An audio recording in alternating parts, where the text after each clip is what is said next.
Love your wrists and hands. So you can do lots of little stretches through the day for your wrists and your hands. These kind of things, very gentle warm-ups, other direction.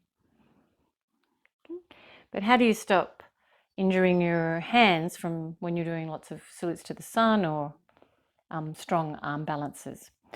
So let me just show you. And you can do this using the, there's my doggy trying to get in.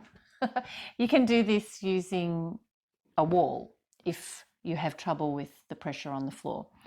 And essentially we want even spaces, wide as you can, but as even as you can. See, my little finger goes out way more, but I'm going to bring it in so it's even.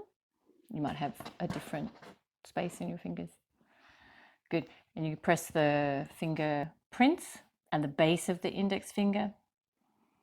Good. And that's where you put your pressure. So you can even do little push-ups at the wall,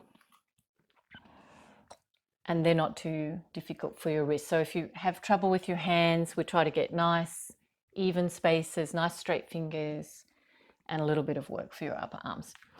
Then we take the same thing to the floor. So I'll show you at the floor. If you find your good position, just like we did at the wall, so wide even spaces, the pressure's in the fingerprints, fingers nice and straight.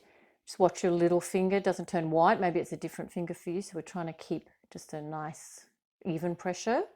Press the base of the index finger. Okay, now we're going to get really technical. If I have my middle fingers facing forward, it's often an instruction you hear, you can see with my elbow creases facing that mostly my skin is wrinkling here towards the inside of the wrist.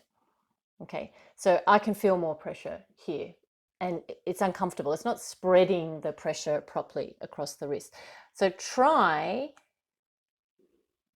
if that's the same for you, to get that skin so that it's facing the front of the mat. See how I've had to turn my hands out, but I keep everything else the same. So wide even spaces, straight fingers, press the pads of the fingers, press the base of the index fingers.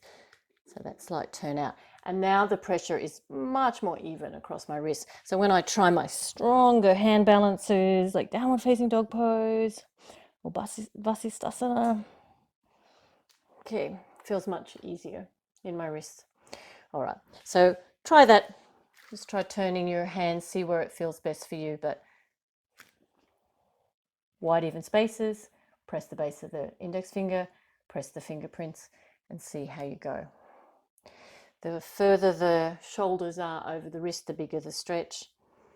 You can try stretching forward. We want to keep the same rotation in the arms, so either elbow creases facing forward, you can try facing them in, and then you can try stretching that way.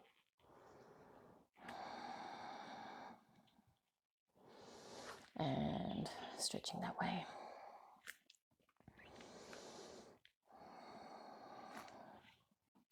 There's another really nice release you can do for your wrist.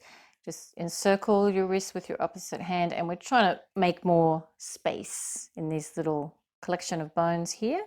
So you're pulling your hand off your forearm, and you don't use this arm that's being treated to shake, use your supporting arm. So I'm just shaking.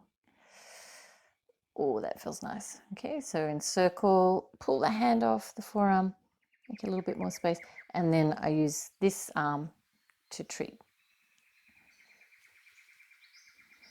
Oh, feels nice. Namaste.